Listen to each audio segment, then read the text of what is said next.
Салик сода маркасы бул жөн гана даам эмес. Бул ар бир күнгө камкордук, табигый ингредиенттер жана халал стандарттарына толук шайкештик. Ар күнүңүздү даамдуу өткөрүңүз. Орозоңуздар кабыл болсун.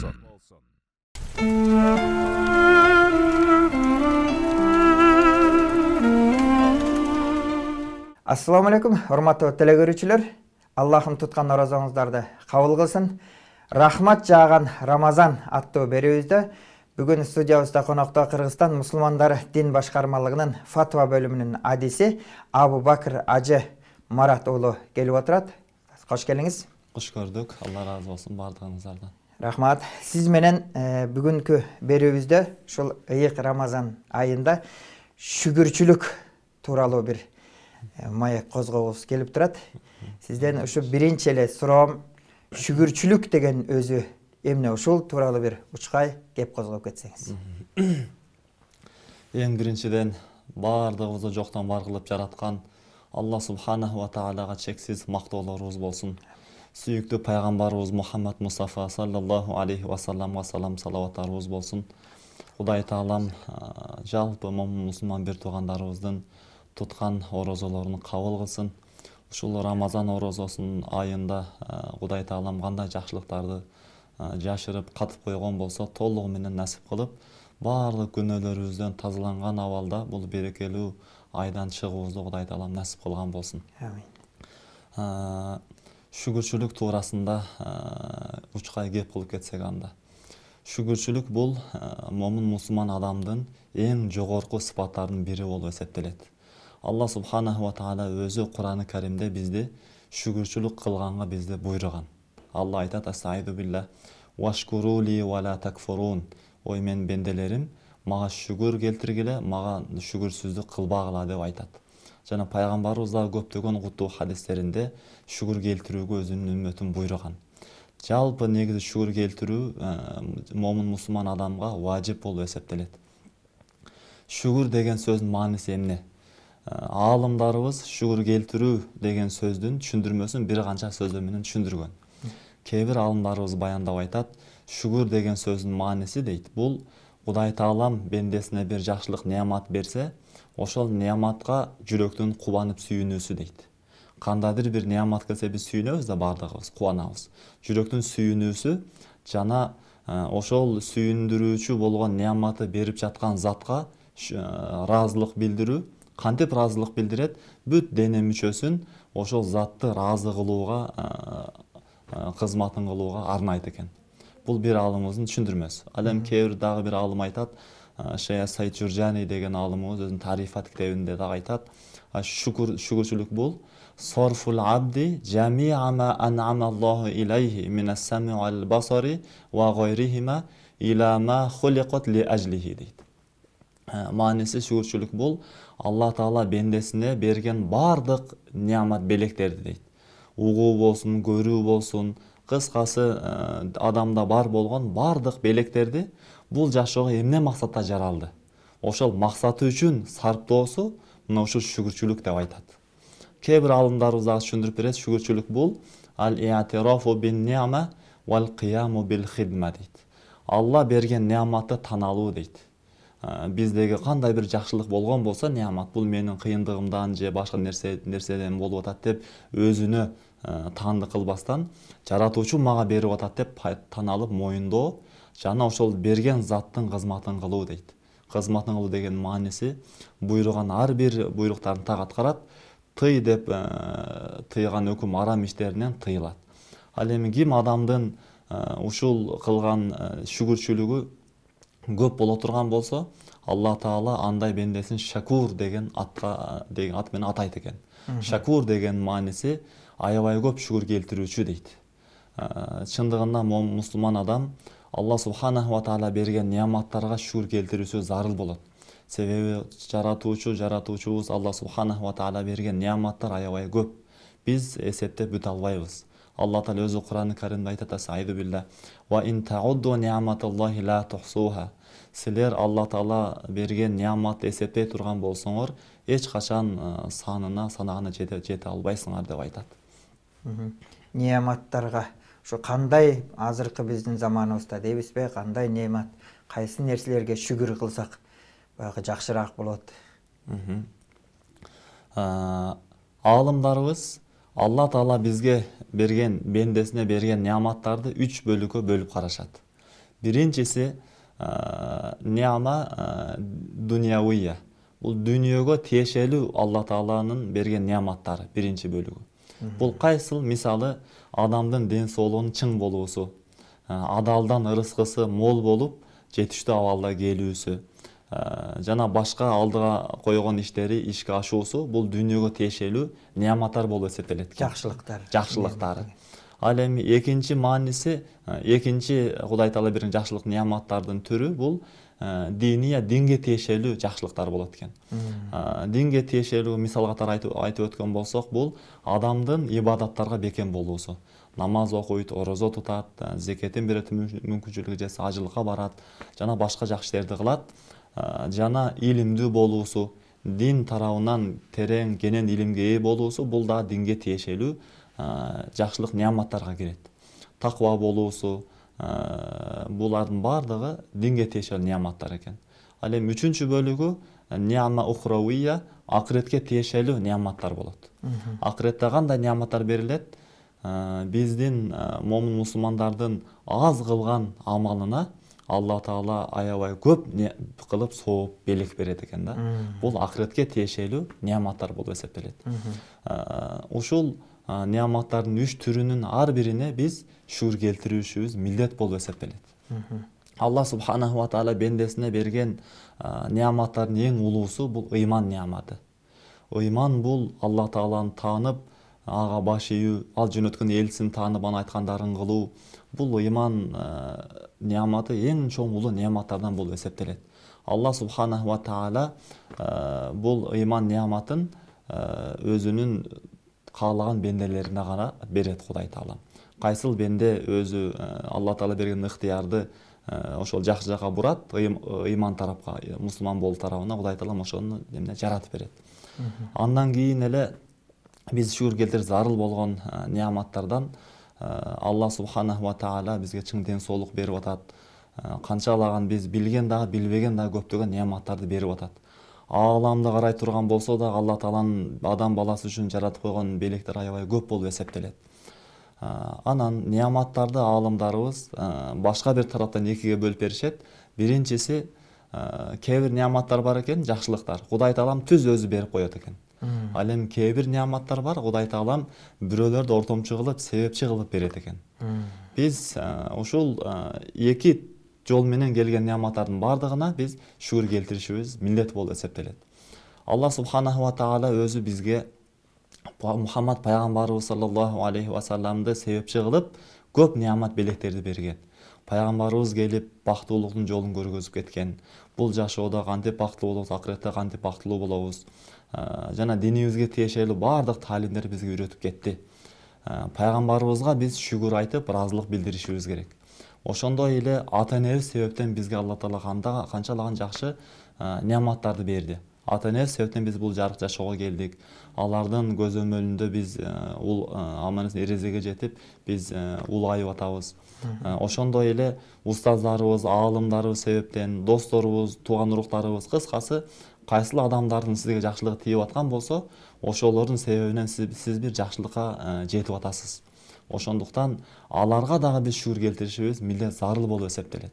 Пайгамбарыбыз саллаллаху алейхи ва саллам айтат: адамдарга шүгүр келтире албаган, ыраазылык билдире албаган, рахмат айта албаган, бул жаратуучу Алла Таалага дагы шүгүр келтире албайт дейт пайгамбарыбыз.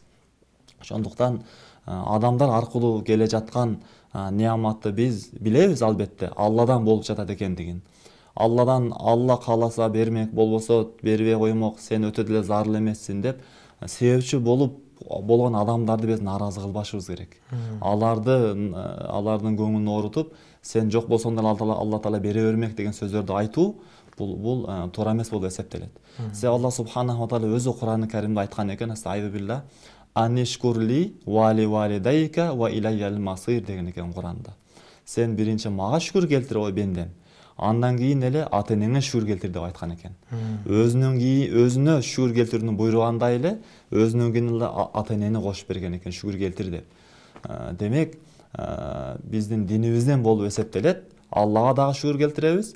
Алла кимди себепчи кылып бизге жакшылык берип атса, мына ошолорго дагы биз аябай катуу ыраазылык билдирип, шүгүр айтабыз андай себепчи болгондорго дагы. Абдан жакшы. Ушул сиз айтып атпайсызбы, шүгүр келтиребиз деп, адамдарга дагы ошолор Кудайдын берген жакшылыгын ошолор себеп менен да келип калып атат да. Ушу кандай шүгүр келтиребиз? Кантип шүгүр келтиребиз? Баягы сөз менен, рахмат деп айткан менен жетиштүү болобу же кандай жолдору шүгүр келтирүүнүн? Аябай сонун суроо бердиңиз. Шүгүр келтирүүнүн бир канча жолдору бар. Ошол жолдорун так билип иш жүзүн ашыра турган болсок, Алла Таала Кур'ан-ы Каримде шүгүрдү деп атаган бенделердин катарына кошулабыз иншалла. Шүгүр келтирүү 3 түрдүү болот. 3 түрүн тең биз аткарышыбыз зарыл болуп эсептелет. Биринчиси шүкрүл лисан, тилдин шүгүрү болот. Тил менен ыраазылык билдирип шүгүр айтабыз. Экинчиси шүкрүл амал, шүкрүл аркан деп дагы айтылат. Дене мүчө менен шүгүр келтирип ыраазылык билдиребиз. Үчүнчүсү шүкрүл жанан, жүрөк менен шүгүр келтиребиз биз. Ушул 3 түр менен анан шүгүр чыныгы жогорку деңгээлине баралына жетет биздин шүгүрүбүз. Эми үчөөсүнө токтолуп айтып бере турган болсок, тилдин шүгүрү кандай болот? Алла субханаху ва таала өзү Кур'ан-ы Каримде айткан экен, Астаиду билла ва амма би ни'мати роббика фахаддис деп айтыптыр. Мухаммад, сен Роббиң берген жакшылыктарды айтып баяндап бер деп буйрук берген экен, караңыз. Пайгамбарыбыз хадисинде айткан экен, ат-тахаддусу би ни'матиллахи шукрун деп айтыптыр. Алла Таала берген жакшылыктарды айтып деп баяндоо бул дагы шүгүрчүлүк деп айткан экен, караңыз.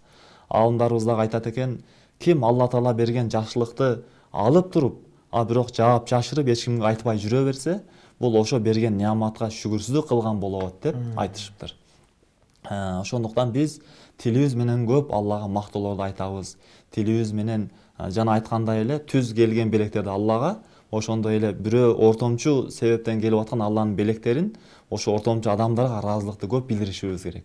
Алла ыраазы болсун деп, мисалы адамдар аркылуу келип аткан болсо, Алла ыраазы болсун, сиз себептен Алла Таала ушундайларды берди, өмүрүңүз узун болсун деп, дайыма колубуздан келген белектерди беребизби, сөздөрүбүз менен жүрөктөрүн жылытып, кубантып, биз аларга шүгүр айтып турушубуз керек тилибиз менен.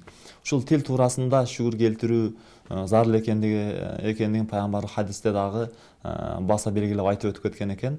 Пайгамбар саллаллаху алейхи вассалам хадисинде айтат: кайсы бир бенде дейт, эрте менен ушул дуаны айта турган болсо дейт. Ал дуа төмөндөгүчө: Аллахумма ма асбаха би мин ни'матин ау би ахадин мин халқик фаминка вахдака ла шарика лак фалакал хамду ва лака шукр. О жараткан Алла, мен менен болсун же менден башка кайсы бир жараткан бендең менен болсун, сен берген неаматтарың менен биз таң аттырдык. Ошолардын баардыгы сенден гана болду, сага шүгүрчүлүк болсун, мактоолор болсун деп айтса, ошол күнкү эрте менен айткан болсо бул дуаны, кечкиге чейин баардык неаматтарга шүгүр келтиргенин собу берилет экен. Ушул дуаны кечинде айта турган болсо, эрте менен таңкыга чейин Кудай Таалам берген баардык неаматтарга шүгүр келтирген болот деп пайгамбар хадисте айткан экен. Бул тилдин шүгүрү болуп эсептелет. Биз тилибиз менен дайыма көп айтып, Кудай Тааланын жакшылыгын шүгүр келтирип турушубуз керек. Ал эми экинчиси бул амалыбыз менен шүгүр келтиребиз. Амалдан максат дене мүчөбүз менен. Кээ бир адамдар ойлойт, оозу менен айтып койсом, тили менен айтып койсом болду деп ойлойт да. Шүгүр дейт, бирок иш жүзүнө келгенде эч нерсе шүгүрчүлүктүн эч бир белгиси билинбей калат. Жок, Кудай Таалам кайсы бир белекти берсе, тили менен шүгүр келтирүүнү угууну каалагандай, биздин иш жүзүндө, амал иретинде дагы шүгүрчүлүк келтирүүнү Кудай Таалам бизден көрүүнү каалайт экен. Мисалы, бирөөгө Кудай Таалам бийлик берди, бирөөнө мисалы байлык берет, бирөөнө күч кубат берет, бирөөнө илим берет.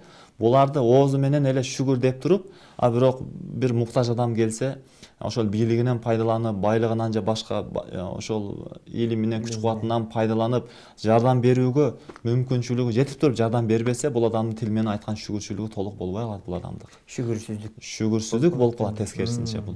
Ошондуктан Кудай Таалам кайсыл бир белектерди берген болсо, иш жүзүндө биз аткарып шүгүрчүлүк келтиришибиз керек экен.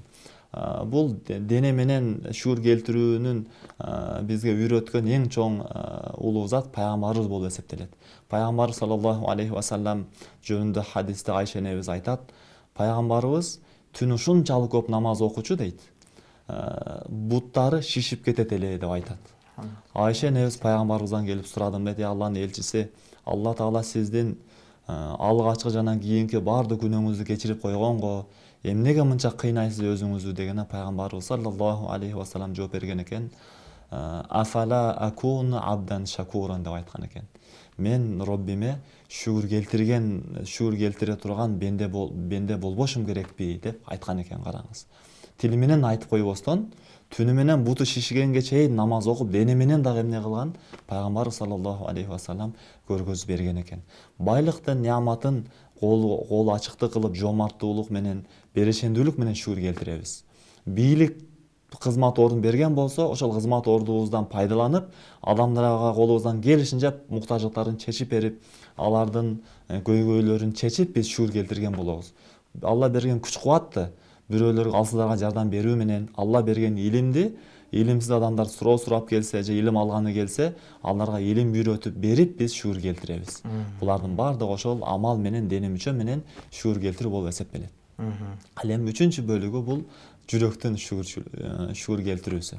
Жүрөк менен кантип шүгүр келтиребиз? Жүрөк менен шүгүрдү биз билет экенбиз. Ушул биздеги бар болгон жакшылыктардын баардыгы Аллах Тааладан болуп жаткан экендигин билүү экен. Мына караңыз. Жүрөк менен Алладан өзүм таптым деп, өзүмдүн аракетим менен деп өзүнө таандык кылбастан, менин мындайча айтканда чечендигимден же иш билгилигимден же башка нерселерден деп эмес. Алла себеби ошол сыпаттарды дагы берип аткан Алла Таала да буга. Ошол нерсени жаратып берген дагы баардыгын Алла субханаху ва таала берип жатат бул бендеге. Ошолордун баардыгын Аллах берип атат деп жүрөктөн чындап таанып, моюндоо, мына ушул жүрөктүн шүгүрү болуп эсептелет экен, караңыз. Бул туурасында бизден алдыңкы өткөн пайгамбарлардын окуялары бар экен. Муса алейхиссалам Алла Таалага айтыптыр. О Алла Таала, сен адам атабызды алейхиссаламды өзгөчө кылып жараттың. Өзүң рух үйлөп жан киргиздиң, бүт периштелерди сажда кылдырттың, баардык нерселердин аттарын үйрөттүң, жана тиги нерсени бердиң, бул нерсени бердиң, бир канча берген неаматтарын айтыптыр дагы. Анан сураптыр, о Алла Таала, Роббим, адам ата ушунча берген көптөгөн неаматтарыңа кантип шүгүр келтирди деп сураптыр да. Сураса Алла субханаху ва таала жооп бериптир. Булардын баардыгын мен бергендигимди адам билди деп айткан экен да. Ошол адам атабыздын мага баардыгын берген Роббим берип атат деп билүүсү, ошолордун баардыгына шүгүр келтирүү болуп эсептелген экен да, караңыз, субханалла. Демек жүрөгүбүздөн Алладан келип жатат деп билүү бул жүрөктүн шүгүрү болуп эсептелет экен. Жана дагы Давуд алейхиссаламдын дагы окуясы айтылат экен. Давуд алейхиссалам Алла Таалага кайрылып жаткан дубалардын биринде айткан экен. О Роббим, мен сага шүгүр келтирем дептир. Бирок сага шүгүр келтирүүмдүн өзү дагы сен берген чоң неаматың дептир. Ал неаматыңа мен дагы шүгүр келтиришим зарыл болуп калат. Шүгүр келтирсем, шүгүр келтирүү дагы сенин жакшылыгың болот. Дагы мен шүгүр келтиришим керек болуп калат деп, мен сага шүгүр келтирип бүтө албайт экенмин деп айткан экен да Алла Таалага. Себеби уланып кете берет, аягы жок. Алла субханаху ва таала Давуд алейхиссаламга айткан экен: "Ал-ана шаката я Давуд". Мына эми сен шүгүр келтирдиң, Давуд деп Алла Таала айткан экен да, караңыз. Чыныгы шүгүрчүлүк.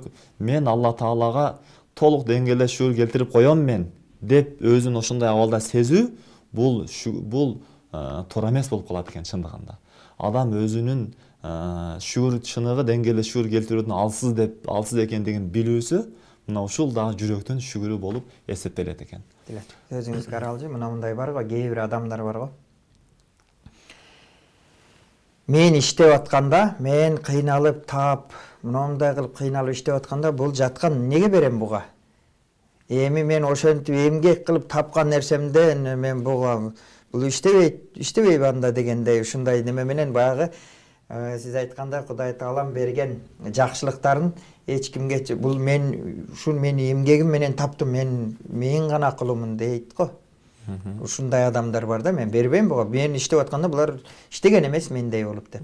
Ошолор эми жүрөктүн шүгүрүн кылбай атат же башка негизи шүгүр кылбай өзүм таптым деп атат экен ошондой. Ошо бул адам туурасында биз төмөнкүдө айтабыз. Бул адам иштеп жүргөндө ошол иштегенге ден соолукту ким берди бул адамга? Жаратуучу берген. Ошол иштеп жүрүп, кийин ийгиликтерге жетип, анан колуна бир нерсе келип калды да, байлык же бийлик. Ошол байлык бийликти ким берген буга? Бул адам ошону ойлош керек. Анан дагы бир адам шүгүр иретинде бир адамга жардам берип аткан болсо, ал адам ойлосун. Бул адам менен эмес, сен мамилең жаратуучу менен болуп жатат. Сен жаратуучу менен мамиле кылып жатасың сен. Сен адамды караба. Сен жаратуучуну кара.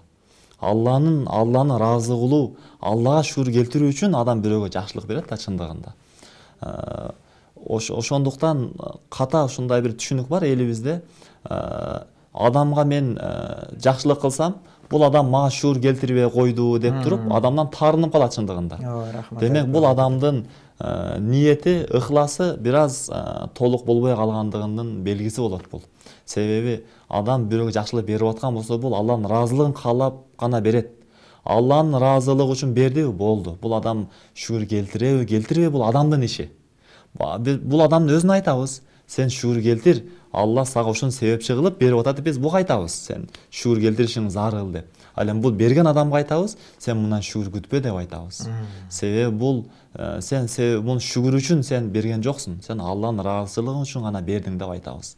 Ошондой эле бул адамга тескерисинче бир адам бир нерсе берген болсо, бул адам шүгүр келтирбей койсо наразы болбош керек. Бул адамдын алганы үчүн бул адам ыраазылык билдириш керек. Себеби бул адам Алла Таалага шүгүр келтирүүсүнө дене мүчө амал менен бул адам себепчи болуп атат. Бунун шүгүр келтирүүсүнө бул адам болбогону бул кимге жакшылык кылмак эле мисалы. Бул адам буга тескерисинче бул адам буга эмес, алган адам мага жакшылык кылып атат. Мен шүгүр келтирүүмдү, ушул амалымды ишке ашуусуна ушул адам себепчи болуп атат деп буга ыраазы болуш керек жүрөгүнөн чындыгында. Өтө жакшы. Куруп бердиңиз. Эми ушу шүгүр кылуунун даражалары боюнча ушулардын бир даражалары барбы? Алла разы болсун. Аябай сонун суроо бул дагы. Шүгүр келтирүүнү аалымдарыбыз бир канча даражага бөлүп берген. Чындыгында шүгүр келтирүү дагы бир даражада болбойт экен. Адамдардын шүгүр келтирүүсү бир канча даражага бөлүнөт экен. Аалымдарыбыз 3кө бөлүп беришиптир. Биринчиси, кээ бир адамдар бар экен, Кудай Тааладан жакшылык көрсө шүгүр келтирет экен, болду экен. Жакшылык келсе шүгүр айтат, жакшылык келбей калса шүгүрчүлүгү токтоп калат да. Бул жалпы карапайым элдердин шүгүр келтирүүсү болуп эсептелет экен. Ал эми экинчи даражадагы шүгүр бул Алла Тааладан жакшылык келсе, ага дагы шүгүр келтирет. Ошондой эле Алла Тааладан бир жамандык келип кала турган болсо дагы, сыноо иретине кирет албетте. Ошол жамандык келе турган болсо, буга дагы Алла Таала шүгүр келтирет экен да, караңыз. Жакшылыкка дагы, жамандыкка дагы шүгүр келтире турган адамдар бул экинчи даражада болушат экен. Бул өзгөчө адамдар болуп эсептелет дейт. Бул туурасында хадистерде айтылат экен, качан гана бир бенденин татынакай жакшы көргөн уулу болобу же кичинекей кызы болобу бул дүйнөнүн ааламынан өтө турган болсо дейт, Алла субханаху ва таала периштелерге айтат экен, силер менин бендемдин баласынын жанын алдыңар дейт экен. Бендем эмне деп айтты деп периштелерден сурайт экен. Алла Таала билип турат бардыгын, а бирок Алла субханаху ва таала ушундай иш болуусун Алла Таала каалайт экен да. Сураганда периштелер айтат экен, о Роббим, бул бендең качан гана ошол кичинекей татынакай жүрөгүнүн бир бөлүгү болгон сүйүктүү ошол баласы өлгөндө, жан бергенде сага мактоо айтып, Анан истаржа деп айтат, мааниси инна лиллахи ва инна илейхи раджиун. Бардыгыбыз Алланыкыбыз, бардыгыбыз Аллага кайтабыз деген дуаны айтты деп периштелер айтат экен. Аллах субханаху ва таала периштелерге айтат экен: Ибну ли абди байтан фил жанна ва саммуху байтал хамд дейт экен. Менин бул бендем үчүн бейиште бир чоң сарай куруп койгула, жана бул сарайды мактоо, шүгүр келтирүү, ыраазы болуу үйү деп атап койгула деп айтат экен. Караңыз, Алла Таала бул бендесин өзү жакшы көрөт экен да. Себеби бергенде да шүгүр айтат, баласын өлүүсү бул сыноо эми кыйынчылык. Ошого да бул эмне айтты бул? Алла субханаху ва таалага шүгүр айтты да, караңыз. Нааразы болгон жокта жүрөгүнөн ыраазы болду да Кудай Таалага. Ошондой эле башка хадистерде айтат экен: Аввалу ма юдуа илал жаннати аллазина яхмадуна Аллаха фи сарраи ва дарра деген хадис келет пайгамбарыбыздан. Кыямат кайым күнү бейишке киргиле деп чакырыла турган адамдардын эң алгачкысы дейт. Кыйынчылыкта дагы, жеңилчиликте дагы бардык абалда Алла Таалага мактоо айтып, шүгүр айтып жүргөндөр кана деп суралат экен. Мына ошолор турат экен дагы бейишке биринчилерден болуп кирет экен, караңыз. Ошондуктан биз Алла субханаху ва таала берген жакшылыктарга шүгүр келтиргендей, Алладан келген сыноолорго дагы биз шүгүр келтиришибиз керек. Себеби бул сыноо жөндөн жөн келбейт. Биздин даражабызды көтөрүш үчүн, жана Кудай Таалам өзүнө жакындатыш үчүн, жана көптөгөн соопторду бериш үчүн бизге келет экен. Ал эми үчүнчү даражасы бул өтө бийик даражадагы аалым, олиялардын шүгүрчүлүгү болуп эсептелет экен. Булар Алла Тааладан келген неаматка да көңүл бөлбөйт экен. Алладан келген кыйынчылык, сыноолорго дагы, мусибаттарга дагы көңүл бөлбөйт экен. Бир гана жүрөгү менен Алла Тааланын гана ыраазылыгын каалагандар болот экен. Шибли деген чоң олия дагы айткан экен, шүгүрчүлүк бул ру'ятул мун'им ла ру'ятун ни'ма деп айткан экен да. Шүгүрчүлүк бул Алла берген белектерди гана карап, ошол алек болуп жүрүү эмес, бул берүүчү затты жүрөгү менен көрүп жүрүү деп чоң олия айткан экен. Рахмат сизге. Ошо эфирибиздин акырына да келип жетип калдык. Бир ошо элге болгон бир кыска кайрылууңузду айтып койсоңуз. Кудай Таалам жалпы Кыргызстандагы, ошондой эле жалпы жер бетиндеги мусулман бер туугандардын орозосун кабыл кылсын. Жана Кудай Таалам өзү бардыгыбызды чыныгы деңгээлде шүгүр келтирген өзүнүн сүйүктүү бенделеринин катарына кошкон болсун. Айткан сөздөрүбүзгө Кудай Таалам бизге дагы, угуп жаткан жалпы мусулман калкына дагы амал кылганга Кудай Таалам тавфик берген болсун. Рахмат сизге, устаз, убактыңызды бөлүп келип бергениңиз үчүн. Сизге бир аз белегибиз бар эле. Кыргызстан мусулмандары дин башкармалыгынын адал сертификатын алган Салих компаниясы Кыргызстандан чыккан адал өндүрүшчүлөрдүн эң алдыңкыларынан. Ошону менен кечинде ооз ачып коебуз. Рахмат. Рахмат. Ошону менен берүүбүздү аяктайбыз. Берүүнү алып барган мен Дастан Нүкүнов. Кийинки берүүлөрдөн жолугушкачакты сак саламатта калыңыздар. Allahu akbar, Allahu akbar, Allahu akbar,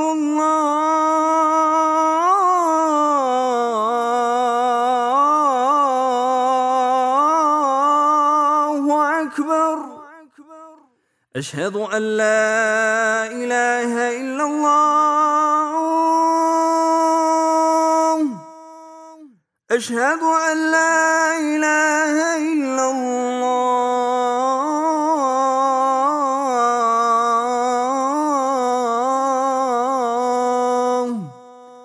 Eşhedü enne Muhammeden Resulullah.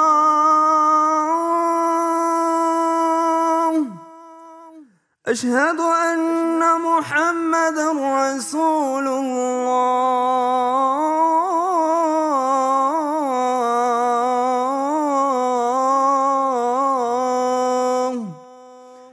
حي على الصلاة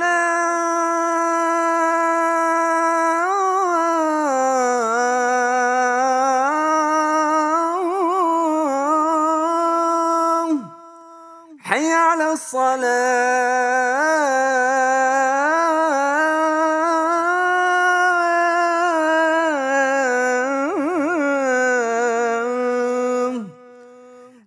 على الفلاح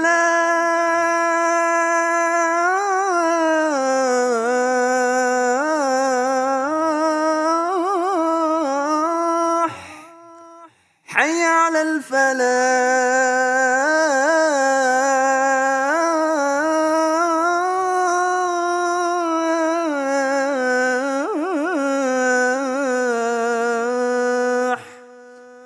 الله أكبر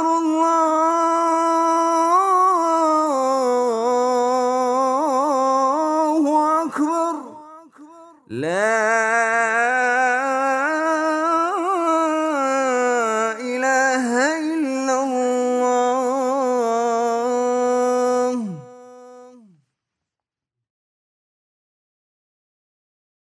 Салих Нақта дам чөрлері. Салих компаниясы Қырғызстан мұсылмандарының дин башқармалығының адал сертификатына ие болған мекеме.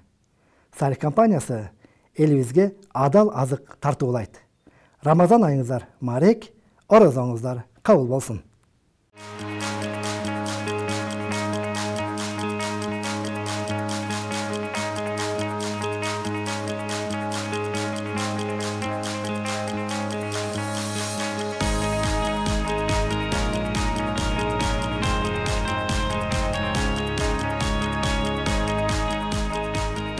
Салих сода маркасы Кыргызстандагы эт өнөр жайынын лидери.